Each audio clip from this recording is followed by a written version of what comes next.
Hello friends, so now let's come to the drainage part, the third chapter of 9th class NCERT। जो कि क्या drainage मतलब होता क्या है। सबसे पहले आपने देखा होगा रिवर सिस्टम, ज़्यादा रिवर्स जो हैं वो हर जगह से फ्लो होती हैं। ठीक है, हिमालयन रिवर से हमारी, फिर हमारी पेनिनसुलर रिवर्स है, पेनिनसुलर रिवर्स में वेस्टर्न रिवर्स है, ईस्टर्न फ्लोइंग रिवर्स है, western flowing rivers and eastern flowing rivers. तो ये जो है पूरा ड्रेनेज का पार्ट है। तो ड्रेनेज क्या डिस्क्राइब करता है, तो ड्रेनेज का डिस्क्रिप्शन ये होता है कि रिवर सिस्टम जो है उस एरिया की, that is called drainage. Okay, किस एरिया में ड्रेन कर रहा है, that is the drainage. River system of an area is called drainage. Okay, then drainage basin क्या होता है, जब कोई भी एरिया सिंगल रिवर सिस्टम से, सिंगल रिवर सिस्टम का मतलब हो जाता है रिवर्स और उसकी खुद की ट्रिब्यूटरीज जो होती हैं, सिंगल रिवर सिस्टम से ड्रेन्ड हो कोई भी एरिया, मतलब वहाँ पे जाके पूरा गिरे, तो that is called drainage basin. Okay, तो ड्रेनेज मतलब क्या होता है, river system of an area. और ड्रेनेज बेसिन क्या होता है, सिंगल रिवर सिस्टम है, उससे कोई एरिया ड्रेन्ड हो रहा हो, that is called drainage basin. अब आते हैं वाटर डिवाइड। वाटर डिवाइड का मतलब क्या होता है, जब कोई भी एलिवेटेड एरिया हो और सच एज माउंटेन हो गया, प्लेट्यूज हो गया, तो वहाँ पे दो ड्रेनेज बेसिन जो है सेपरेट हो रहे हो, दैट इज कॉल्ड, उस अपलैंड को हम क्या बोलते हैं, वाटर डिवाइड। फॉर एग्जाम्पल यहाँ पे देखिए, दिस इज द ड्रेनेज, दो ड्रेनेज बेसिन यहाँ पे सेपरेट हो रहा है, stream A and stream B, और ये जो है वाटर डिवाइड है। कोई अपलैंड प्लेट्यूज है, उसी को हम क्या बोलते हैं, वाटर डिवाइड बोलते हैं। ओके, तो वर्ल्ड लार्जेस्ट अगर ड्रेनेज बेसिन की बात करें तो अमेजोन रिवर का है, क्योंकि अमेजोन बेसिन है ना, ये हम पढ़ाया भी था पहले पिछली बार।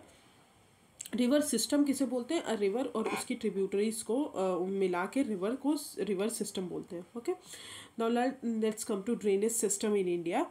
ड्रेनेज सिस्टम जो है इंडिया में, वो बहुत सारे रिलीफ फीचर्स जो हैं इंडिया सब कॉन्टिनेंट के, उनसे कंट्रोल्ड होता है, जैसे कि माउंटेन हो गए, प्लेट्यूज हो गए, ठीक है, basaltic, old basaltic and old igneous and metamorphic rock जो हमारा पेनिनसुलर प्लेट्यू है, फिर वेस्टर्न घाट्स हो गया, ईस्टर्न घाट्स हो गया। तो these are the relief features of the subcontinent, और इन्हीं के कारण जो है हमारा ड्रेनेज बेसिन जो है, ड्रेनेज सिस्टम जो है इंडिया का, वो कंट्रोल किया जाता है। तो इंडियन रिवर सिस्टम जो है दो ग्रुप्स में डिवाइडेड है, पहला है हिमालयन रिवर्स, दूसरा है पेनिनसुलर रिवर्स। ओके, तो हिमालयन रिवर्स में जो मोस्ट इंपॉर्टेंट रिवर आती हैं वो गंगा, ब्रह्मपुत्र और इंदस आती है, और पेनिनसुलर में जो बहुत सारी रिवर्स आती है, जैसे कि गोदावरी हो गई, हमारी नर्मदा रिवर हो गई, तापी रिवर हो गई, फिर महानदी हो गई, दामोदर हो मतलब दामोदर भी तो उसी में उसकी ट्रिब्यूटरीज है, सॉरी, उसके बाद कावेरी हो गई, कृष्णा हो गई। तो these are the peninsular rivers. अब थोड़ा डिफरेंस पढ़ लेते हैं पेनिनसुलर और हिमालयन रिवर्स के। तो पेनिनसुलर रिवर्स जो होती हैं, जो पहले सबसे पहले हिमालयन रिवर्स जो होती हैं वो पेरिनियल रिवर्स होती है। पेरिनियल मतलब वो थ्रू आउट द ईयर जो है पानी प्रोवाइड करती है, मतलब थ्रू आउट द ईयर वहाँ पे वाटर प्रोवाइड किया जाता है। तो पेरिनियल रिवर कौन सी होती है, हिमालयन रिवर्स होती है। पेनिनसुलर रिवर्स क्या होती है, सीजनल रिवर होती है। सीजनल मतलब साउथ वेस्ट मानसून, जो नॉर्थ ईस्ट मानसून आता है, उनके कारण जो है ये मानसून वाटर को रिसीव करती है। तो ये क्या है, सीजनल रिवर होती है। ये रेन वाटर जो होता है हमारा उस पर डिपेंड होती है, एक्सेप्ट कावेरी। तो very important fact, Kaveri river जो है वो हमारी पेरिनियल रिवर है। Kaveri is the only peninsular river जो कि पेरिनियल रिवर है। क्यों पेरिनियल है, बिकॉज ये साउथ वेस्ट मानसून जब आता है तो उससे भी रेनफॉल रिसीव करती है, एंड जो नॉर्थ ईस्ट मानसून आता है तो उससे भी रेनफॉल रिसीव करती है। दैट्स वाई कावेरी में हमेशा पानी रहता है थ्रू आउट द ईयर, इसलिए कावेरी जो है हमारी पेनिनसुलर रिवर है। तो अगर क्वेश्चन आता है कि which river in the peninsular plateau is only a perennial river, then it definitely with the answer Kaveri. Okay, now let's come to second point. river जो है ये रेन, हिमालयस जो रिवर्स हैं वो रेन कहाँ, वो वाटर कहाँ से रिसीव करती हैं, रेन वाटर से, ग्लेशियल से, और जो भी हमारे स्नो जो है मेल्ट होते हैं उनसे जो है वाटर रिसीव करती है। और अगर हम बात करें तो तीन मेजर रिवर है, इंदस, गंगा, ब्रह्मपुत्र। जो हिमालयन रिवर्स हैं उनका लॉन्ग कोर्स होता है, क्योंकि वो हिमालयाज को कट करके हिमालयाज से आती हैं, ठीक है, बहुत ज़्यादा इरोजन परफॉर्म करती हैं इन द अपर कोर्सेज, क्योंकि हिमालय स्लोप के कारण वो बहुत ज़्यादा इरोजन करती हैं और ह्यूज लोड्स ऑफ सिल्ट और सैंड जो है वो डिपॉजिट करती हैं ग्रेट प्लेन्स पे, जो कि हमने पढ़ा एलुवियल सॉइल। ओके, और जो हमारी पेनिनसुलर रिवर हैं वो शॉर्टर होती हैं और उनका शैलोअर कोर्स होता है। सम ओरिजिनल कुछ जो ओरिजिनेट होती हैं वो सेंट्रल हाईलैंड से से होती है। सेंट्रल हाईलैंड हमने पढ़ लिया, ठीक है। पेनिनसुलर में, पेनिनसुलर प्लेट्यू में हमने पढ़ा central highland and what Deccan plateau. तो सेंट्रल हाईलैंड जो है कुछ ओरिजिनेट होती है वहाँ से और वेस्ट की तरफ फ्लो करती है, ओके, जैसे कि रिवर नर्मदा और वो हो गई। बट मोस्ट जो है वो ओरिजिनेट होती है वेस्टर्न घाट्स में और बे ऑफ बंगाल की तरफ फ्लो करती है। इन मिडिल और लोअर कोर्सेस अगर बात करें हिमालयन रिवर्स की, मिडिल और लोअर कोर्सेस मतलब सोप से बाहर आके, तो रिवर जो है मियांडर करती है और ऑक्सबो लेक फॉर्म करती है, जो कि मैंने पिछली क्लास में आई थिंक बताया था, और बहुत सारे डिपोजिशनल फीचर्स बनाती हैं इन देयर फ्लड प्लेन्स, और वो बहुत वेल डेवलप्ड डेल्टास बनाती हैं, जैसे कि फॉर एग्जांपल सुंदरबन डेल्टा। अब यहाँ पे भी बताएं कि ये भी जो हमारी पेनिनसुलर रिवर्स हैं वो भी डेल्टास बनाती हैं एट देयर माउथ, ओके। तो these are the Himalayan, this is the difference between Himalayan and peninsular river. Now let's come to the Himalayan rivers. अब हिमालयन रिवर्स में सबसे इम्पॉर्टेंट जो है वो है इंडस रिवर सिस्टम। तो ये ड्रेनेज पार्ट है जो आप अच्छे से पढ़ लीजिए, बिकॉज वो ना 11th क्लास या 12th क्लास में रिपीट हुआ है, तो उसमें मैं थोड़ा सा कम पढ़ाऊंगी, बिकॉज यहाँ पे मैं आपको मतलब पूरी ही चीज़ें पढ़ा दे रही हूँ, जो नहीं गिवन है वो 11th क्लास की भी इंक्लूड करके मैं यहाँ पे पढ़ा दे रही हूँ, ओके। तो हिमालय रिवर्स की अगर बात करें तो इंडस रिवर सिस्टम जो है ये फर्स्ट है। इंडस कहाँ से राइजेस होती है, सबसे इम्पॉर्टेंट वो तिब्बत मानसरोवर जो लेक है वहाँ से मतलब वहाँ से राइज होती है, एंटर करती है इंडिया में इन लद्दाख, ठीक है, लद्दाख में एंटर करती है और जॉर्ज फॉर्म करती है उस पार्ट में। फिर बहुत सारी ट्रिब्यूटरीज है जैसे कि जास्कर, नुब्रा, श्योक, हुंजा, वो कश्मीर वैली में, कश्मीर रीजन में इंडस को ज्वाइन करती हैं। ये जो है बल्तिस्तान गिलगित रीजन से पास होती है और एमर्ज होती है from a mountain at Attock mountain से ये एमर्ज होती है। इनकी 5 ट्रिब्यूटरीज है जिनको पंचनाद भी बोला जाता है, सतलज, व्यास, रावी, चेनाब, झेलम, और ये जो है एक साथ ज्वाइन होती है नियर मिठानकोट पाकिस्तान में जो है ये सारी ज्वाइन होती हैं।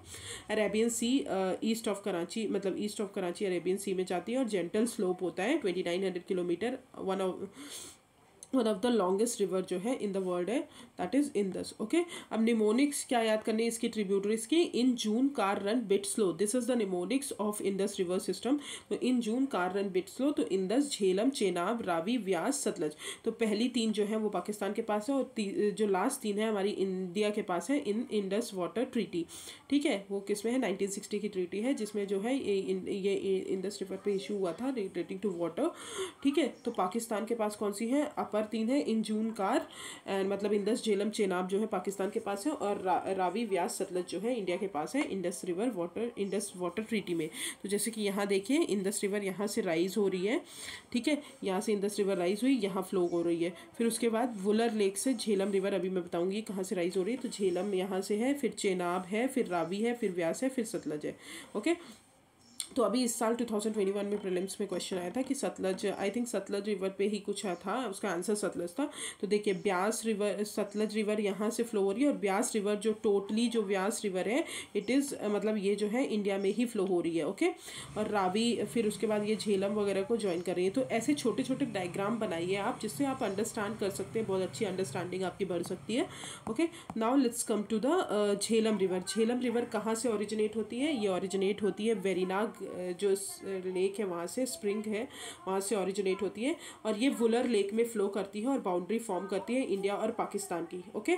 तो वुलर लेक हमारी कौन सी है, फ्रेश वाटर लेक है, ठीक है, इंडिया की फ्रेश वाटर लेक है। वुलर लेक जो है झेलम रिवर पे है। तो क्वेश्चन अगर आए तो वुलर लेक किस पे है, तो झेलम रिवर पे है। फिर आते हैं चेनाब।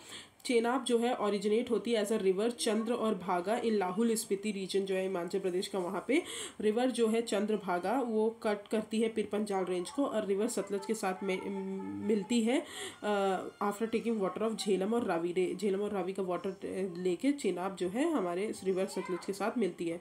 फिर आती है रावी। रावी जो है ओरिजिनेट होती है वो कुल्लू रेंज रोहतांग पास रीजन है वहाँ पे ओरिजिनेट होती है। फिर व्यास की बात करें तो वो भी रोहतांग पास में ओरिजिनेट होता है और सतलज से मीट करता है एट हरिकेन पंजाब। और ये ओनली रिवर है which totally flows in the India, ठीक है, पूरी तरह जो है इंडिया में फ्लो होती है, ना ही पाकिस्तान ना ही चाइना वाले रीजन में, ये सिर्फ इंडिया में फ्लो होती है। ये फेमस है फॉर पोंग डैम इन हिमाचल प्रदेश। फिर आते हैं सतलज। सतलज जो है वो राइज होती है मानसरोवर में, जहाँ पे हमारी तिब्बत राइज होती है और एंटर होती है इंडिया में थ्रू शिपकिला पास। कहाँ से एंटर होती है? शिपकिला पास से। बिफोर एंटरिंग पंजाब ये एक डीप जॉर्ज बनाती है, ठीक है, at Nanda Devi where the famous Bhakra Nangal dam is located. तो ये जो है, ये जो कहाँ से ऑरिजिनेट होती है, ये सब उसमें नहीं दिया है एनसीईआरटी में, ये मैंने 11th 12th क्लास की जो भी एनसीईआरटी है उससे इंक्लूड किया है। ओके, सो आई होप आपको समझ में आ गया होगा। तो एक बार रिवाइज करते हैं। इंदस जो है मानसरोवर लेक से राइज होती है। ओके, इंदस जो है फेमस जॉर्ज बनाती है और लद्दाख वाले रीजन से फ्लो होती है। इसकी 5 ट्रिब्यूटरीज है, in June, car run, bit slow, okay, gentle slope है, Arabian sea east of Karachi में जाके वो होती है। और सारी जो ट्रिब्यूटरीज हैं ये मिठानकोट पाकिस्तान में मिलती हैं। फिर झेलम जो है हमारी वेरीनाग जो लेक है वहाँ से ऑरिजिनेट होती है और ये वुलर लेक्स में फ्लो होती है, इसलिए वुलर लेक जो है झेलम रिवर पे है और इंडिया और पाकिस्तान का बाउंड्री बनाती है। फिर चेनाब जो है ये ऑरिजिनेट होती है एज अ रिवर चंद्र और भागा रीजन जो है हिमाचल प्रदेश का लाहौल स्पीति रीजन वहाँ पे, ठीक है। ये रिवर सतलज से मेट करती है after taking water from the river Jhelum and Ravi. फिर आती है रावी। रावी जो है वो रोहतांग पास से होती है, रावी से आर से याद करिए, रोहतांग पास रीजन। फिर ब्यास जो है वो भी रोहतांग प्यास रीजन और ओनली रिवर है जो पूरी तरह इंडिया में फ्लो होती है। फिर आते हैं सतलज। सतलज जो है मानसरोवर लेक से वो होता है और एंटर होता है इंडिया से थ्रू शिपकिला पास से। फिर नंदा देवी जो है हिमाचल प्रदेश में एक डीप जॉर्ज बनाता है जो कि भाखरा नंगल डैम के लिए बहुत फेमस है। ओके, तो this is the Indus river water system. I hope आपको अंडरस्टैंड हो गया होगा। यहाँ पे देखिए डायग्राम, इंदर रिवर, यहाँ पे वुलर लेक है, river Chenab and this Gobind Sagar and all. Now let's come to the Ganga river system. अब गंगा रिवर सिस्टम में अगर बात करें तो गंगा रिवर सिस्टम जो है पहले जो है बहुत ज़्यादा, इसमें जो है बहुत ज़्यादा प्रयाग बनते हैं। फॉर एग्जाम्पल अगर बात करें तो this is red part line is Alaknanda, ठीक है, दिस रेड इज़ अलकनंदा। और जो देखिए यहाँ पे जब ढौली गंगा और अलकनंदा मिलते हैं तो विष्णु प्रयाग बनता है। फिर पिंडर गंगा और अलकनंदा मिलते हैं तो कर्ण प्रयाग बनता है। फिर मंदाकिनी और अलकनंदा मिलते हैं तो रुद्र प्रयाग बनता है। एंड देन भागीरथी और अलकनंदा मिलते हैं तो देव प्रयाग मिलता है। ओके, तो यहाँ पे देखिए हेड वाटर जो है गंगा के, जिनको भागीरथी बोला जाता है, जो कि गंगोत्री ग्लेशियर से लाए हो मतलब आते हैं, वो अलकनंदा को ज्वाइन करते हैं एट देव प्रयाग उत्तराखंड में, ठीक है, देव प्रयाग में उत्तराखंड में ये ज्वाइन करते हैं। फिर हरिद्वार अगर बात करें तो गंगा जो है एमर्ज होती है माउंटेन से प्लेन्स में। गंगा जो है बहुत सारी ट्रिब्यूटरीज उसको ज्वाइन करती हैं from Himalaya, such as Yamuna हो गई, घग्गर हो गई, गंडक, कोशी और अदर जो है राम गंगा हो गई, गोमती हो गई। फिर अदर ट्रिब्यूटरीज जो है पेनिनसुलर इंडिया से जो आती हैं वो चंबल, सोन, बेतवा, दामोदर, सिंध, केन, ये सब हो गई। और ये रिवर जो है सेमी एरिड और एरिड रीजन से राइज होती हैं और वो इनका शॉर्टर कोर्स होता है और इसलिए वो ज़्यादा वाटर कैरी नहीं करती हैं। अब गंगा जो है वो ईस्टवर्ड फ्लो होती है। ऑब्वियसली आपको यहाँ पे डायग्राम बना है, ये देखिए यहाँ से गंगा फ्लो हो रही है तो ये ईस्टवर्ड जा रही है गंगा। ओके, ईस्टवर्ड जाती है और टिल फरक्का वेस्ट बंगाल में रिवर जो है बाइफरकेट होती है। भागीरथी हुगली जो है वो साउथवर्ड फ्लो करती है through deltaic region of Bay of Bengal. अब मेन स्ट्रीम जो है फ्लो होता है southward and joined by Brahmaputra and flows in Bangladesh, that is known as मेघना बोलते हैं उसको। और ये सुंदरबन डेल्टा फॉर्म करती है। तो जैसे कि यहाँ से देखिए, यहाँ से गंगा फ्लो हो रही है, यहाँ पे ये हुगली रीजन पे वो डिवाइड हो रही है, ठीक है, हुगली में कोलकाता और फरक्का बैराज में अलग अलग हो रही है और फिर उसको मेघना बोलते हैं। अब आते हैं इसकी जो हमारी ट्रिब्यूटरीज हैं, तो हमारी ट्रिब्यूटरीज की अगर बात करें गंगा की ट्रिब्यूटरीज की, तो ऊपर जो ट्रिब्यूटरीज होती हैं वो 4 GKM होती है। 4 GKM मतलब रामगंगा, गोमती, घग्गर, गंडक, कोशी, महानदा। ओके, तो रामगंगा, गोमती, घग्गर, गंडक, कोशी और महानदा, तो 4 GKM जो है ऊपर की हो गई और यशोदा जो है नीचे की हो गई। तो अब रामगंगा को हम बताएं तो रामगंगा कहाँ से निकलती है? उत्तराखंड गढ़वाल रीजन से जो है रामगंगा ओरिजिनेट होती है। फिर गोमती कहाँ से? उत्तराखंड से होती है। घग्गर जो है साउथ ऑफ मानसरोवर लेक का जो साउथ है वहाँ से ओरिजिनेट होती है। गंडक जो है नेपाल चाइना बॉर्डर से ओरिजिनेट होती है। कोशी जो है नेपाल से होती है एंड वेस्ट बंगाल से हमारी महानदा होती है। ओके, तो ऐसे जो है आप याद कर सकते हैं। फिर यमुना जो है यमुनोत्री ग्लेशियर से लाई होती है, ठीक है। फिर उसके बाद सोन जो है अमरकंटक से लाई होती है और दामोदर जो है छोटा नागपुर प्लेट्यू से। तो यशोदा जो है ये हमारी हमारी गंगा की कौन सी है, लेफ्ट बैंक ट्रिब्यूटरीज है और ऊपर राइट बैंक ट्रिब्यूटरीज। ओके, तो ये आपको समझ में आ गया। नाउ लेट्स, लेंथ जो है गंगा की वो 2500 किलोमीटर है। अम्बाला जो कि एक वाटर डिवाइड है इंदस और गंगा का, वो कहाँ पे, वहाँ पे वाटर डिवाइड लोकेटेड है। अम्बाला जो है वाटर डिवाइड में लोकेटेड है बिटवीन इंदस एंड गंगा। और रिवर जो है बहुत ज़्यादा मियांडर डेवलप, लार्ज मियांडर्स को डेवलप करती है। ओके, तो 4 GKM हो गया। And Yashoda, this is the tributaries and Indus की ट्रिब्यूटरीज इन जून कारण bit slow. Okay, now let's come to the Brahmaputra river system. अब ब्रह्मपुत्र रिवर सिस्टम की अगर बात करें तो ये कहाँ पे राइज होती है, तिब्बत जो है, Tibet region east of Mansarovar lake, वहाँ पे लाई होती है, जहाँ पे इंदस सतलज भी इसका सोर्स होता है। ये जनरली इंदस से ज़्यादा लंबा कोर्स होता है इसका, बहुत ज़्यादा लॉन्गर रिवर होती है, क्योंकि मोस्ट ऑफ द कोर्सेज जो है इसके आउटसाइड इंडिया लाई करते हैं। और ये जो है ईस्टवर्ड, ईस्टर्न हिमालय जो हमारा पूर्वांचल वाला हिमालय से उधर फ्लो करती है। जैसे ही वो नामचा बार बार रीच करती है अरुणाचल प्रदेश में, वो यू टर्न लेती है, जैसे कि यहाँ पे देखिए यू टर्न लिया उसने, और एंटर करती है इंडिया में, अरुणाचल प्रदेश में थ्रू अ जॉर्ज, जिसको हमने उसको जो अरुणाचल प्रदेश में उसको क्या बोलते हैं, दिहांग बोलते हैं। क्या बोलते हैं, दिहांग। ओके, तो यहाँ पे देखिए, यहाँ पे चाइना में उसको सांगपो बोलते हैं। फिर जैसे ही यू टर्न लेके वो अरुणाचल प्रदेश में आती है तो वहाँ पे उसको दिहांग का नाम दिया गया है। ठीक है, और बहुत सारी ट्रिब्यूटरीज जो है उसकी उससे ज्वाइन होती है, जैसे कि दिबांग हो गई, लोहित हो गई, कामेंग हो गई, Teesta, Manas, Subansiri, these are the tributaries of Brahmaputra river.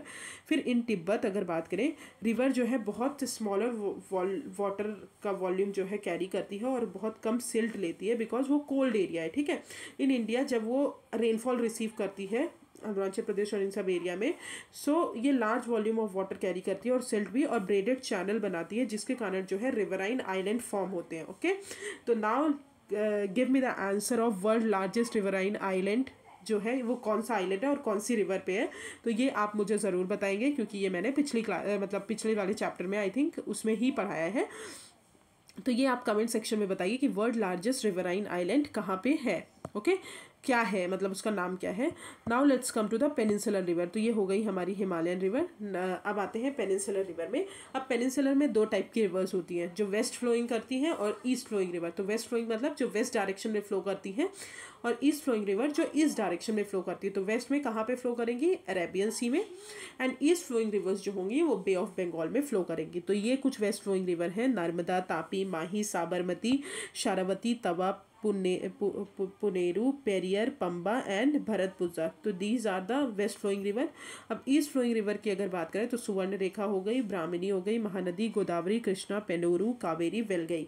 ठीक है, तो ये आप नाम याद कर लीजिए। सबसे बड़ा माई गॉड, कृष्णा, पेके, वे, ये जो है हमारी नॉर्थ से साउथ का रिवर का वो है जो लिखा है हमने, सबसे बड़ा माई गॉड, कृष्णा, पेके, वे। तो सबसे मतलब सुवर्ण रेखा, बी से ब्राह्मणी, माई से महानदी, जी से गोदावरी, कृष्णा से कृष्णा रिवर, एंड पे से पेन्नेरू, के से कावेरी एंड वैगई। ठीक है, तो ये हो गया हमारा ईस्ट फ्लोइंग रिवर। अब आते हैं सबसे पहले नर्मदा बेसिन पे।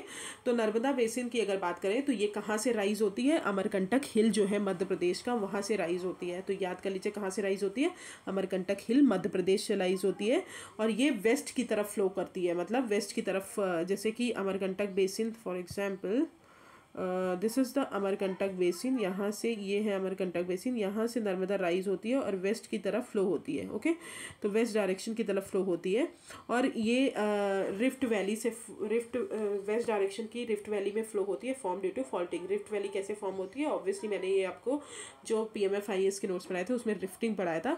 तो रिफ्टिंग जब कंप्रेशन और टेंसाइल फोर्सेस लगती हैं तो क्या होता है, बीच का पार्ट जो है नीचे धंस जाता है और साइड के पार्ट जो है ऊपर आ जाते हैं। For example this is the, let's say tensile force लग रही है, ये कोई हमारा प्लेटफॉर्म है। ठीक है, तो अब जब टेंसाइल फोर्स लग गई तो ये ऊपर चला गया, ये ऊपर चला गया, तो यहाँ पे ये जो पार्ट है वो नीचे धंस गया, तो यहीं से जो है रिवर फ्लो होने लगती है। ओके, तो रिवर फ्लो होने लगती है तो उसे ही हम रिफ्ट वैली बोलते हैं। तो इस वाले पार्ट को हम बोलते हैं हॉस्ट, और नीचे वाले पार्ट को हम ग्रेवन बोलते हैं। ओके, तो ऐसे जो है हमारी फ्लो होती है, ये जो है नर्मदा रिवर रिफ्ट वैली से फ्लो होती है। और ये क्वेश्चन आया हुआ है कि which of the river flows through rift valley, और उसमें ऑप्शन थे नर्मदा, तापी एंड ऑल। तो नर्मदा तापी जो है ये रिफ्ट वैली से फ्लो होती है। फिर जो है इसका कुछ इंपॉर्टेंट फीचर है, मार्बल रॉक्स जो है जबलपुर में, विच इज नर्मदा जहाँ से फ्लो होती है वहाँ पे डीप जॉर्ज बनाते हैं। और धुआंधार फॉल्स जो है जहाँ पे रिवर प्लंज होती है over steep rocks. River plunge मतलब इसका मतलब होता है कि for example this is the ये जो है ये रॉक्स हो गया हमारा, ठीक है, ये पूरा रॉक्स हो गया और यहाँ भी पूरा रॉक्स है, बट यहाँ से क्या है, ये पूरा रॉक्स, यहाँ से रिवर जो है बहुत ऐसे फ्लो होती है। तो क्या होता है, यहाँ से धुआं निकलता है, ठीक है, रिवर इतना तेज रहता है रिवर का डायरेक्शन कि यहाँ से धुआं निकलता है। तो दैट इज़ कॉल्ड, ये जो है हमारी रिवर धुआंधार फॉल बनाती है। सारी ट्रिब्यूटरीज जो है रिवर नर्मदा की वो बहुत शॉर्ट होती हैं और मोस्ट जो है वो राइट एंगल पे ज्वाइन करती हैं। और ये जो है कौन से पार्ट को कवर करता है, गुजरात और मध्य प्रदेश वाला स्टेट जो है उनको कवर करता है। तो this is the Narmada river basin. Now let's come to the Tapi river. Tapi river जो है वो सतपुरा रेंज बैतूल डिस्ट्रिक्ट है मध्य प्रदेश का, वहाँ से राइज होती है। सतपुरा रेंज से याद कर लीजिए और बैतूल डिस्ट्रिक्ट है मध्य प्रदेश का, वहाँ से ये भी रिफ्ट वैली से फ्लो होती है और पैरेलल होती है नर्मदा के। पहले विंध्या रेंज होता है, फिर नर्मदा फ्लो होती है, फिर सतपुरा रेंज होता है, उसके नीचे जो है हमारी तापी होती है। तो इसका भी शॉर्टर लेंथ होता है। बेसिन जो इसमें कवर होते हैं वो मध्य प्रदेश, गुजरात और महाराष्ट्र जो है इस रीजन से कवर होते हैं। ओके, तो this is the Tapi basin. Now let's come to the Godavari basin. Godavari basin की अगर बात करें तो ये लार्जेस्ट पेनिनसुलर रिवर है। तो याद कर लीजिए गोदावरी क्या है, लार्जेस्ट पेनिनसुलर रिवर है। ये कहाँ से राइज होती है, नासिक महाराष्ट्र जो है वेस्टर्न घाट्स का, वहाँ से राइज होती है। और इसका लेंथ कितना होता है 1500 किलोमीटर और बे ऑफ बंगाल में ये जाके ड्रेन करती है। ड्रेनेज बेसिन जो है ये लार्जेस्ट है अमंग पेनिनसुलर रिवर बेसिन। कौन कौन से स्टेट कवर होते हैं, क्वेश्चन आता है इस पे। तो स्टेट कौन कौन से कवर होते हैं, महाराष्ट्र, मध्य प्रदेश, उड़ीसा, आंध्र प्रदेश। 4 स्टेट्स जो है इस रिवर से कवर होते हैं, महाराष्ट्र, मध्य प्रदेश, उड़ीसा एंड आंध्र प्रदेश। और ये जो है बहुत ज़्यादा ट्रिब्यूटरी से ज्वाइन की जाती है, जैसे कि पूर्णा, वर्धा, परिणीता, मंजरा, वैनगंगा, पेनगंगा, ठीक है। और इसको दक्षिण गंगा भी बोलते हैं बिकॉज ये लेंथ में इतनी ज़्यादा लॉन्ग होती है, इसलिए इसको दक्षिण गंगा भी बोलते हैं। तो जैसे कि गोदावरी देखिए महाराष्ट्र नासिक से राइज हो रही है, यहाँ से फ्लो की, तो इसकी ट्रिब्यूटरीज है पेनगंगा, वर्धा, वैनगंगा, परिणीता, फिर इंद्रवती, साबरी, फिर मंजरा एंड परावरा। तो these are the tributaries of Godavari river. Okay, तो आपको कहीं और जाने की ट्रिब्यूटरीज याद करने की जरूरत नहीं है, आप ये लेक्चर देख लीजिएगा तो आपको ट्रिब्यूटरीज भी याद हो जाएंगी। और आप बार बार अगर ये लेक्चर देखेंगे तो आपको और ज़्यादा बेनिफिशियल होगा बिकॉज ट्रिब्यूटरीज ऐसे ही याद होती हैं जनरली। ये कोई ट्रिक नहीं है ट्रिब्यूटरीज याद करने का और कुछ भी, जिनका था वो मैंने बता दिया। इन सब ट्रिब्यूटरीज को ऐसे ही याद करेंगे और आप खुद की अपनी निमोनिक्स बनाइए because when you invest time in making mnemonics तो आप खुद ही ट्रिब्यूटरीज को याद कर लेते हैं एट दी एंड।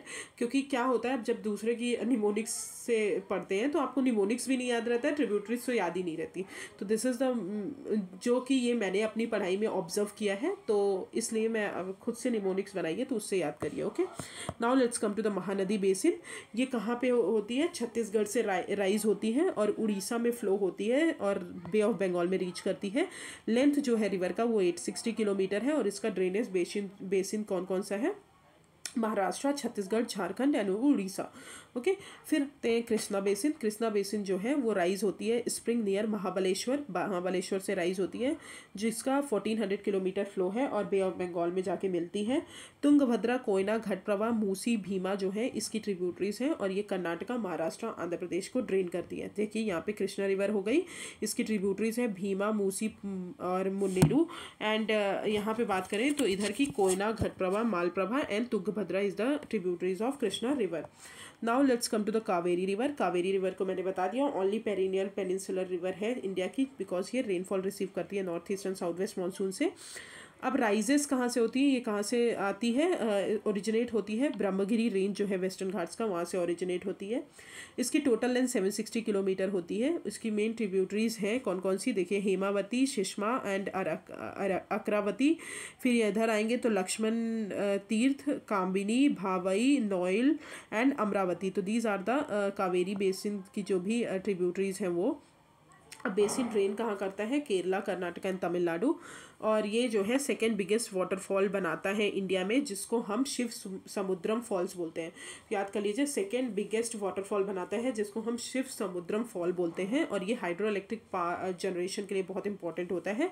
और जो है इलेक्ट्रिसिटी कहाँ सप्लाई करते हैं, बेंगलुरु और कोलर गोल्ड फील्ड्स होता है वहाँ पे सप्लाई करते हैं। तो कोलर गोल्ड फील्ड्स हमको पता है कहाँ पे है, कर्नाटका में। ओके, तो ये जो है बहुत बड़ा, तो अगर बोलते हैं कि शिव समुद्रम फॉल्स कौन बनाता है, तो कावेरी रिवर बनाती है। Okay, now let's come to the lakes. तो ये जो है हमने रिवर्स पढ़ ली।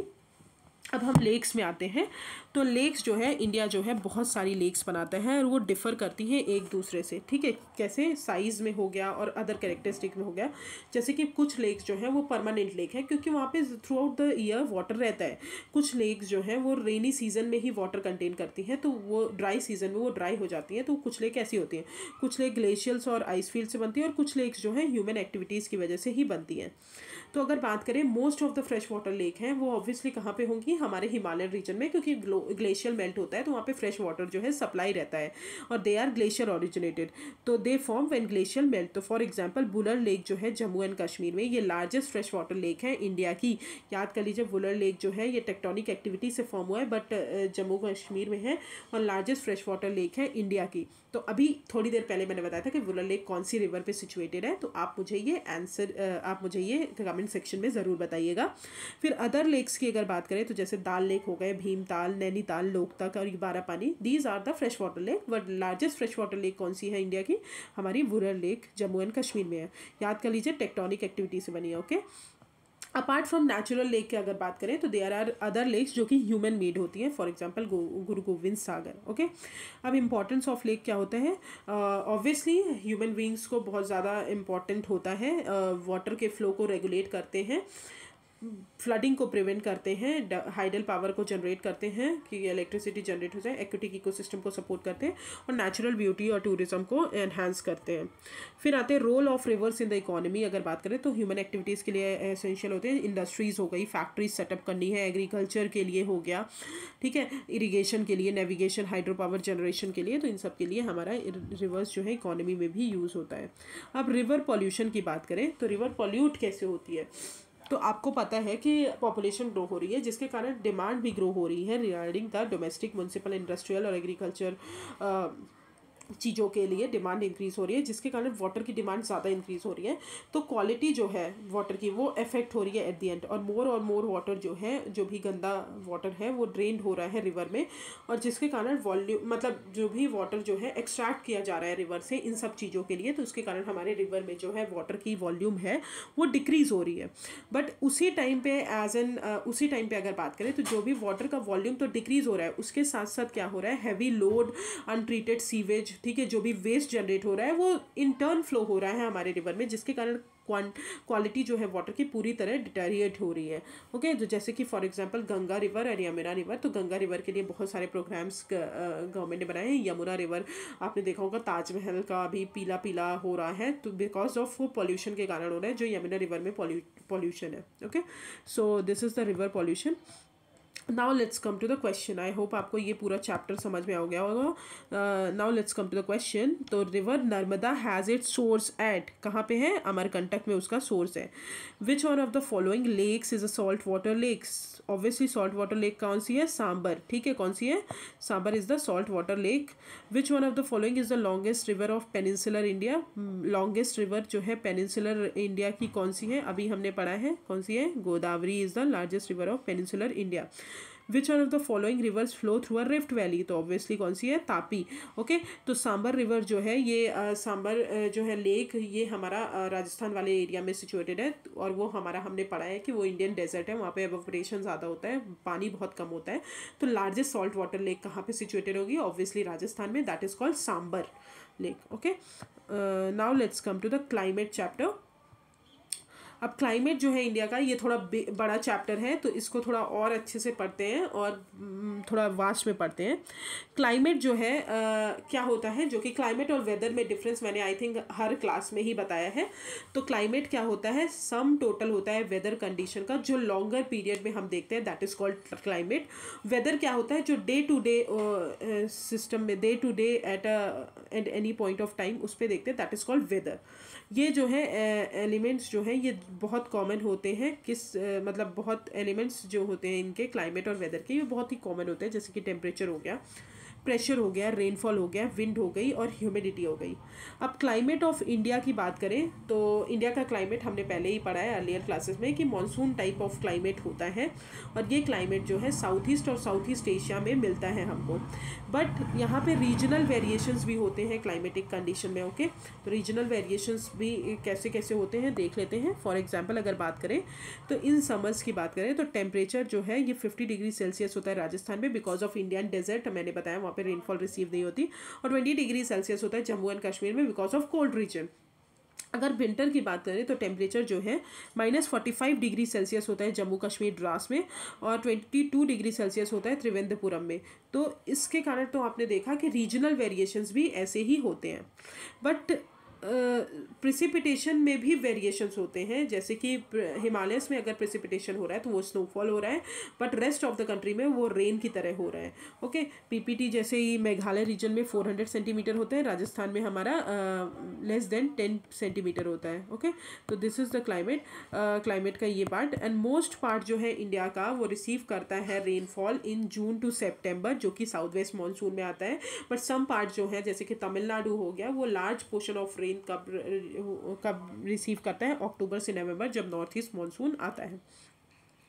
और कोस्टल एरियाज जो है इनका टेम्परेचर जो है टेम्परेचर कंडीशन जो है लेस कॉन्ट्रास्ट होता है, बिकॉज ये जनरली मॉडरेट रीजन में रहते हैं सी के इफेक्ट्स के कारण। और देयर इज़ डिक्रीज। रेनफॉल की बात करें तो ईस्ट से जब हम वेस्ट जाएंगे तो हमारा रेनफॉल डिक्रीज होगा नॉर्दर्न प्लेन्स में।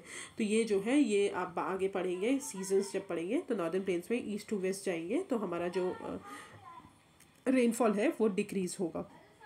Okay, now let's come to climatic controls. अब क्लाइमेटिक को कंट्रोल करने वाली कौन कौन सी चीज़ें होती हैं, तो 6 मेजर कंट्रोल है क्लाइमेट्स के। पहला है लैटिट्यूड। ऑब्वियसली लैटिट्यूड कैसे कंट्रोल करेगा, आप देखते हैं अर्थ जो है हमारा कर्वेचर शेप का है, तो अमाउंट ऑफ इंसोलेशन जो रिसीव होती है अर्थ पे तो वो पोल्स पे ज़्यादा होती है एज कंपेरिजन टू, जैसे दिस इज़ द अर्थ, तो दिस इज़ द इक्वेटर, ठीक है, और यहाँ पे पोल्स है। ओके, तो पोल्स पे तो सन की जो सन है वो यहाँ पे सिचुएटेड है, तो अमाउंट ऑफ इंसोलेशन जो है यहाँ पे ज़्यादा रिसीव होती है, पर यहाँ पे स्लांट रेज हो जाती है। ठीक है, तो यहाँ पे अमाउंट ऑफ इंसोलेशन कम होती है। तो जैसे ही हम इक्वेटर से पोलवर्ड जाते हैं तो अमाउंट ऑफ इंसोलेशन मतलब टेम्परेचर जो है हमारा इक्वेटर से पोल्स की तरफ हमारा डिक्रीज होता है। ओके, तो टेम्परेचर क्या है, इक्वेटर से पोल्स की तरफ हमारा डिक्रीज होता है। अब एल्टीट्यूड की बात करें तो जब भी हम सरफेस से हायर एल्टीट्यूड्स पे जाते हैं तो आपको पता है as we go upper part तो टेम्परेचर हमारा डिक्रीज होता है विद द एल्टीट्यूड। तो टेम्परेचर हिल्स जो है हमारे जो हिल एरियाज़ हैं वो कूलर होते हैं ड्यूरिंग समर्स। अब प्रेशर और विंड्स की बात करें तो ये पूरी तरह हमारे टेम्परेचर लैटिट्यूड और एल्टीट्यूड को इफेक्ट करते हैं और टेम्परेचर और रेनफॉल पैटर्न्स को इन्फ्लुएंस करते हैं। फिर डिस्टेंस फ्रॉम द सी बात करें, सी जो है वो मॉडरेट क्लाइमेट एग्जर्ट करता है। क्यों, जैसे ही हम डिस्टेंस सी से इंक्रीज करेंगे तो हमारा जो है मॉडरेटिंग इन्फ्लुएंस जो है मतलब टेम्परेचर जो है वो इंक्रीज या बहुत ज़्यादा डिक्रीज हो जाएगा, तो मॉडरेटिंग इन्फ्लुएंस डिक्रीज हो जाएगा। सो इंटीरियर ऑफ द कॉन्टिनेंट्स जो होते हैं वो एक्सट्रीम क्लाइमेट फेस करते हैं। ओके, फिर आते हैं ओशन करंट। तो ओशन करंट मैंने आपको करंट बताया है कि क्या होती है। करंट जब मूव करती है, फॉर एग्जाम्पल अगर वार्म करंट मूव कर रही है किसी एरिया में जा रही है और वो एरिया कोल्ड है, तो जहाँ पे वो जा रही है तो वो वार्मिंग इफेक्ट वहाँ पे मतलब बढ़ा देगी, मतलब टेम्परेचर बढ़ा देगी। अगर कोल्ड करंट है, अगर वो वार्म वाले रीजन में आ रही है तो वहाँ पे टेम्परेचर वो डिक्रीज कर देगी। तो ओशन करंट्स जो है इस चीज़ के लिए काम आते हैं। फिर आते हैं रिलीफ फीचर्स। रिलीफ फीचर्स की अगर बात करें तो हाई माउंटेन जो है वो बैरियर प्रोवाइड करते हैं हमारे कोल्ड और हॉट विंड्स को।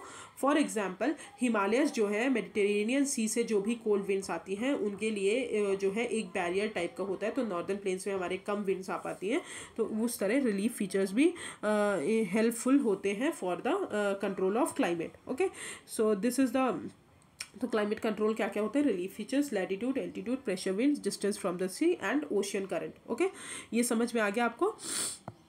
Now let's come to factors affecting India's climate. अब इंडिया के क्लाइमेट को क्या क्या फैक्टर्स अफेक्ट करते हैं, तो सबसे पहले latitude, obviously Tropic of Cancer आपको पता है कि वो हमारे इंडिया को इक्वली पार्ट में डिवाइड करता है, मिडल से पास होता है, जिसके कारण हाफ ऑफ द कंट्री जो है हमारी ट्रॉपिकल रीजन में लाई करती है। तो जैसे this is the tropical region और ऊपर जो है सब ट्रॉपिकल रीजन, तो एरियाज जो है remaining north of Tropic of Cancer वो जो है सब ट्रॉपिक्स में लाई करते हैं। तो हमारे यहाँ दो टाइप के क्लाइमेट मिलते हैं, सब tropical and tropical climate.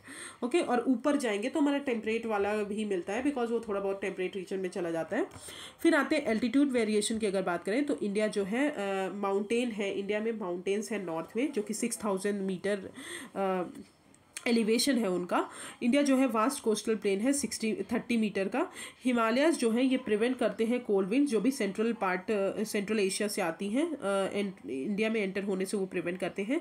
It is because these mountain subcontinent experience comparatively milder winter as compare to central Asia. ठीक है, इसी के कारण क्या है कि जो सेंट्रल एशिया है वो ज़्यादा विंटर फेस करता है और हमारा हिमालयन रीजन जो है वो एज कंपैरेटिवली अगर बात करें तो वो कम विंटर फेस करता है। फॉर एग्जाम्पल यहाँ से विंड आ रही है तो हिमालयंस जो है हमारे बैरियर प्रोवाइड कर रहे हैं। This is the altitude. Then comes to pressure winds. Pressure winds की अगर बात करें तो क्लाइमेट और वेदर कंडीशन जो है इंडिया में वो बहुत सारे फॉलोइंग चीज़ों से डिटरमाइन किया जा सकता है, जैसे कि प्रेशर और सरफेस विंड्स हो गई। तो प्रेशर विंड्स आपने पढ़ा है कौन कौन सी विंड्स होती हैं। प्रेशर विंड्स में north east trade winds, westerlies and easterlies, polar easterlies. Surface winds हो गई। ठीक है, अपर एयर सर्कुलेशन अभी आप पढ़ेंगे, that is jet stream, very important question आता ही रहता है। अगर जेट स्ट्रीम्स अच्छे से समझ में आ गया इस क्लास में तो आपको अगली क्लास में जेट स्ट्रीम्स बहुत अच्छे से बनने लगेगा। फिर western cyclonic disturbance and tropical cyclones जो है इसके कारण भी चीज़ें चेंज होती हैं। तो सबसे पहले हम पढ़ते हैं प्रेशर और सरफेस विंड्स। ठीक है, इंडिया की बात कर रहे हैं यहाँ पे। तो प्रेशर और सरफेस विंड्स जो है अभी हमने देखा इंडिया जो है हमारा ट्रॉपिकल और सब ट्रॉपिकल रीजन में लाई करता है।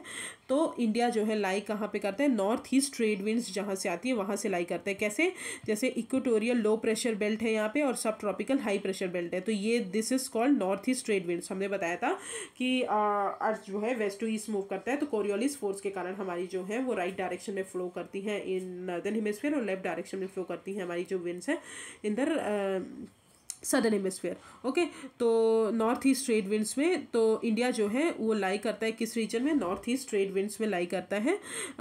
ये विंड्स जो है ये ओरिजिनेट कहाँ से होती है, सब ट्रॉपिकल हाई प्रेशर बेल्ट से इक्वेटोरियल लो प्रेशर बेल्ट की तरफ आती है और ये डिफ्लेक्ट किसकी वजह से होती है, कोरियोलिस फोर्स की वजह से।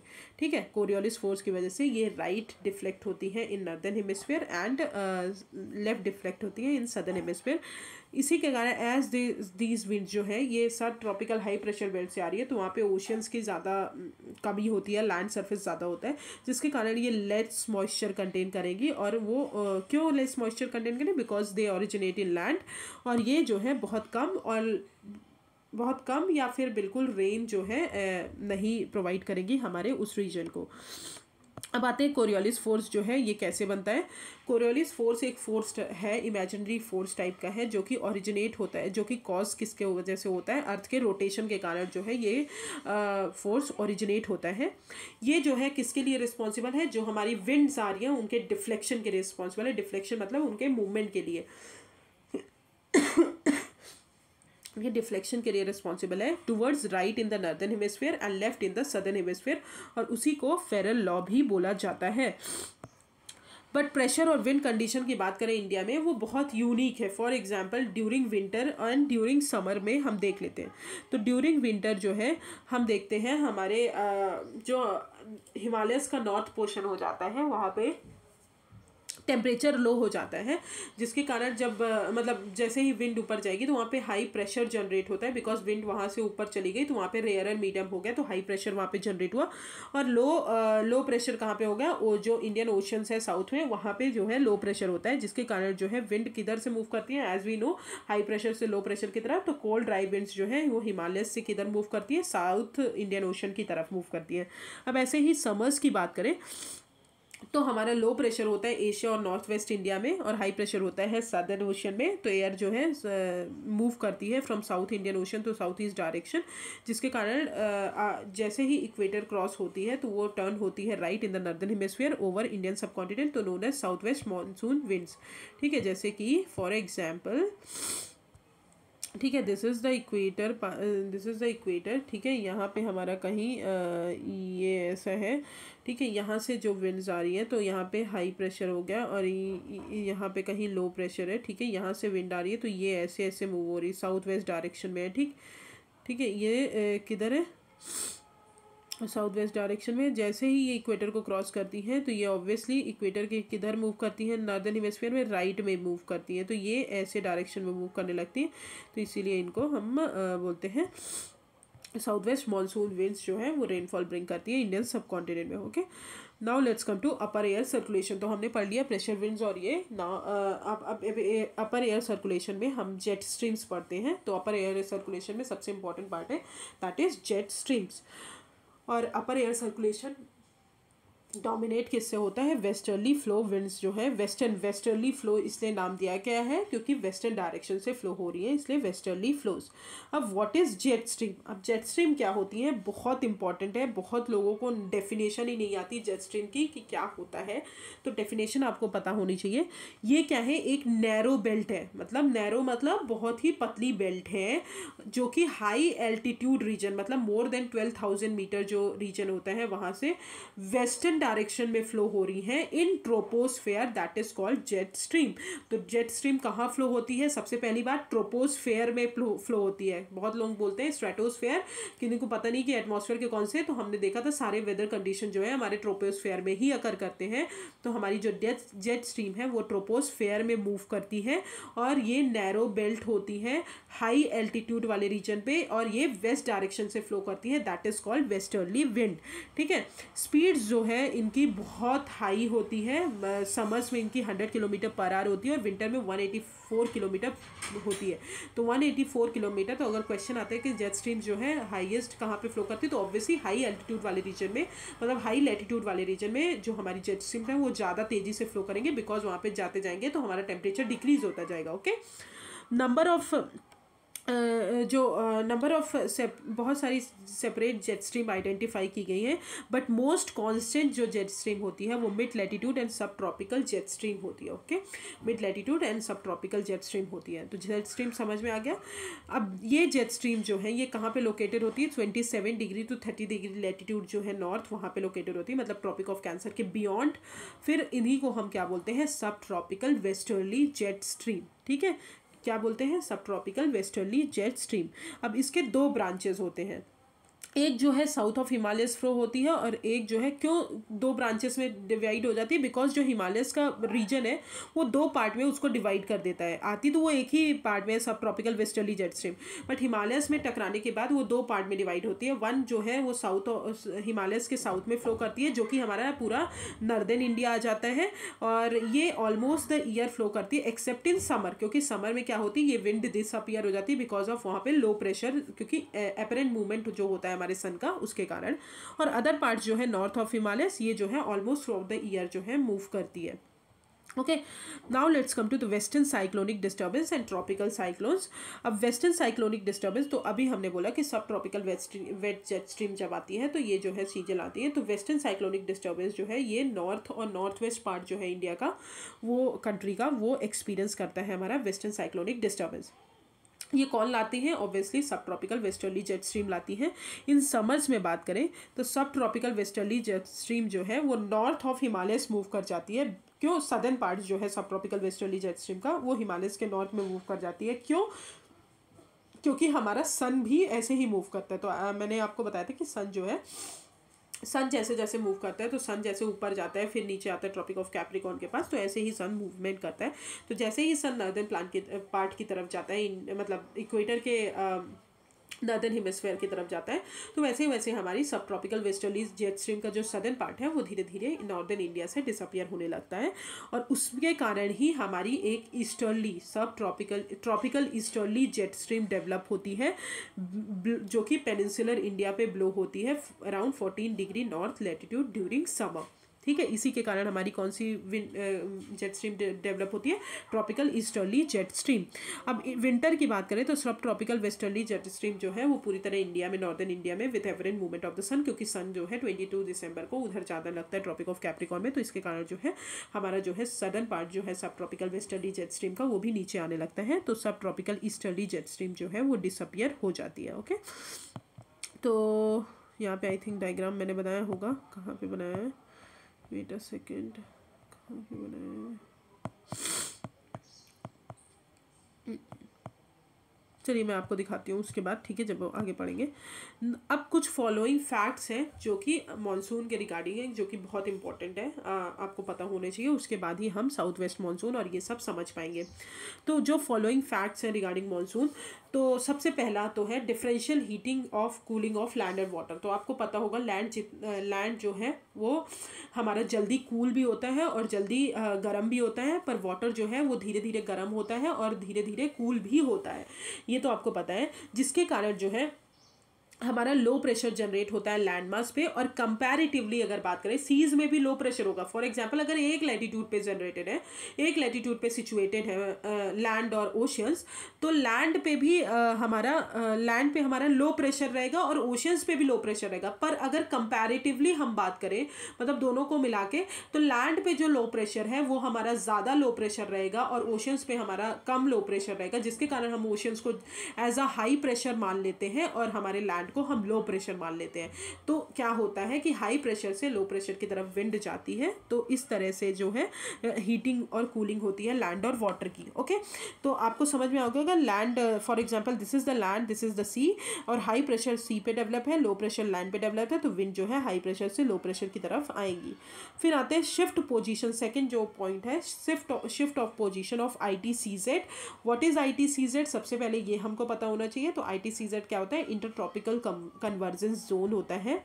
ये एक ब्रॉड ट्रफ होता है लो प्रेशर एरिया का, जो कि इक्वेटोरियल लैटिट्यूड पे लाई करता है। याद रखिए कहाँ पे लाई करता है, इक्वेटोरियल लैटिट्यूड पे लाई करता है। ब्रॉड ट्रफ होता है किसका, लो प्रेशर का। ओके, किसका, लो प्रेशर का, जो कि इक्वेटोरियल लैटिट्यूड पे लाई करता है, जहाँ पे नॉर्थ ईस्ट और साउथ ईस्ट जो ट्रेड विंड्स हैं वो कन्वर्ज होती हैं। ठीक है, कहाँ पे, जहाँ पे नॉर्थ ईस्ट और साउथ ईस्ट ट्रेड विंड्स जो है कन्वर्ज होती हैं।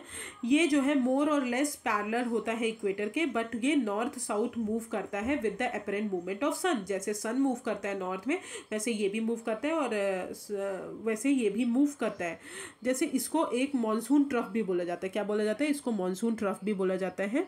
इन समर्स में बात करें तो ITCZ जो है हमारा गंगा प्लेन पे रहता है, क्योंकि हमारा सन भी जो है गंगा प्लेन पे रहता है, मतलब सन जो है 21 जून को हमारा ट्रॉपिक ऑफ कैंसर पे रहता है, और इसी के कारण हमारा साउथ वेस्ट रेनफॉल आते हैं। ठीक है, फॉर एग्जांपल जैसे यहाँ पे देखिए 0 डिग्री लैटिट्यूड, तो this red line is called ITCZ, और यहाँ पे साउथ ईस्ट और नॉर्थ ईस्ट ट्रेड विंड्स जो है ये मिल रही हैं, तो इसी के कारण जो है हमारा ये हो रहा है, और अपरेंट मूवमेंट के साथ ये मूव भी करता है। ओके, तो ITCZ आपको अच्छे से समझ में आ गया।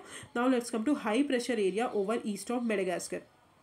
अब 20 डिग्री जो साउथ लैटिट्यूड है इंडियन ओशन में, वहाँ पे इंटेंसली पोजीशन जो है हाई प्रेशर की रहती है, जो कि इंडियन मानसून को इफेक्ट करती है। ठीक है, Madagascar high pressure and low pressure, जिसके कारण साउथ वेस्ट मानसून आता है। फिर Tibetan plateau get intensely heated during summers. Obviously summers के टाइम पे टिबेटन प्लेट्यू जो है इंटेंसली हीटेड होता है, जिसके कारण जो है हमारा लो प्रेशर वहाँ पे फॉर्म होता है ओवर द प्लेट्यूज, जिसके कारण ही साउथ वेस्ट मानसून हमारी तरफ आती है। और movement of westerly jet stream to northern Himalayas. ठीक है, तो वेस्टर्ली जेट स्ट्रीम जो है अभी हमने पढ़ा कि सब ट्रॉपिकल जेट स्ट्रीम के, वेस्टर्ली जेट स्ट्रीम की 2 पार्ट होते हैं, साउथ और नॉर्थ पार्ट। सदर्न पार्ट जो है वो पूरी तरह हिमालय से डिसअपियर हो जाती है, जिसके कारण हमारी ट्रॉपिकल ईस्टर्ली जेट स्ट्रीम जो है डेवलप होती है over peninsular India. Okay, so this is the following facts जो कि इंपॉर्टेंट थे, वो समझ में आ गए। नाउ लेट्स अपार्ट फ्रॉम, अब इसके अलावा जो है कुछ चेंजेस और भी होते हैं हमारे इंडिया वाले कॉन्टिनेंट में। अब चेंजेस जो हैं वो प्रेशर कंडीशन की वजह से होते हैं सदर्न ओशियंस में, जो हैं वो भी मॉनसून को इफेक्ट करते हैं, वो भी मॉनसून को इफेक्ट करते हैं। जैसे कि आपने पढ़ा होगा कि हमारा एल नीनो आपने बहुत ज़्यादा पढ़ा होगा, ये बहुत ज़्यादा न्यूज़ में भी रहता है। तो नॉर्मल कंडीशन में अगर बात करें तो हमारा जो साउथ अमेरिका है, साउथ अमेरिका में क्या होता है, ईस्ट में यहाँ पे क्या है, कोल्ड करंट फ्लो होती है, जिसके कारण यहाँ पे हमेशा हाई प्रेशर रहता है। और हमारा जो ऑस्ट्रेलिया वाला रीजन है, वेस्ट वाला रीजन, वहाँ पे लो प्रेशर रहता है। तो ईस्टर्न पैसिफिक ओशन में हमारा हाई प्रेशर रहता है और वेस्टर्न पैसिफिक ओशन में लो प्रेशर रहता है, जिसके कारण हाई प्रेशर से लो प्रेशर की तरफ हमारी वो बढ़ती है। तो हमारे यहाँ मानसून बहुत अच्छा आता है। तो this is normal years. But अगर हम एल नीनो ईयर की बात करें तो 4 और 5 ईयर्स में एल नीनो आता है, जिसके कारण क्या होता है, जो हमारा ये साउथ अमेरिका है वहाँ पे एक लो प्रेशर डेवलप हो जाता है, और हमारा जो ऑस्ट्रेलिया वाला रीजन है वहाँ पे हाई प्रेशर रहता है। तो उसको हम एल नीनो ईयर कहते हैं, हाई प्रेशर से लो प्रेशर। तो इंडिया में जो है कम मानसून आता है। इसी ये क्या है, पीरियोडिक चेंजेस जो है प्रेशर कंडीशन में अगर हो रही है तो उसको हम सडन ऑसिलेशन बोलते हैं। तो सडन ऑसिलेशन किसे बोलते हैं, जो भी पीरियोडिक चेंजेस हो रहे हैं प्रेशर कंडीशन में उसको हम सडन ऑसिलेशन बोलते हैं। और सडन ऑसिलेशन क्या होता है, ये difference in pressure between the Tahiti जो है पैसिफिक ओशन में एक प्लेस है और डार्विन जो है इंडियन ओशन में है, तो उन दोनों का डिफरेंस होता है। ये इंटेंसिटी जो है मानसून की उसको प्रेडिक्ट करने के लिए यूज़ किया जाता है। ओके अगर प्रेशर डिफरेंस जो है कम है, मतलब नेगेटिव है, तो मतलब रेनफॉल जो है हमारे इंडिया में वो एवरेज से बिलो होगी और लेट होगी। अगर प्रेशर डिफरेंस जो है पॉजिटिव है हमारे इंडिया में, तो एवरेज रेनफॉल जो है अर्ली, मतलब ये जो है ये हमारा पॉजिटिव होगा। फिर आते हैं एल नीनो। एल नीनो होता क्या है, एल नीनो एक फिनोमिना है जहाँ पे वार्म ओशन करंट्स जो है अलोंग द ईस्टर्न पेरू में फ्लो होने लगती है, जो कि मैंने बताया, in place of cold Peruvian current every 2 to 5 years. ये जो है वर्ड में, ये जो है मीनिंग, इसको द चाइल्ड बोला गया है, इसको बेबी क्राइस्ट बोला जाता है। और ये करंट जो है स्टार्ट होती है, फ्लो स्टार्ट होती है ड्यूरिंग समर्स और सरफेस टेम्परेचर को इंक्रीज़ कर देती है। इसी को प्रेशर कंडीशन जो चेंज होता है उसको हम एनसो बोलते हैं। ओके।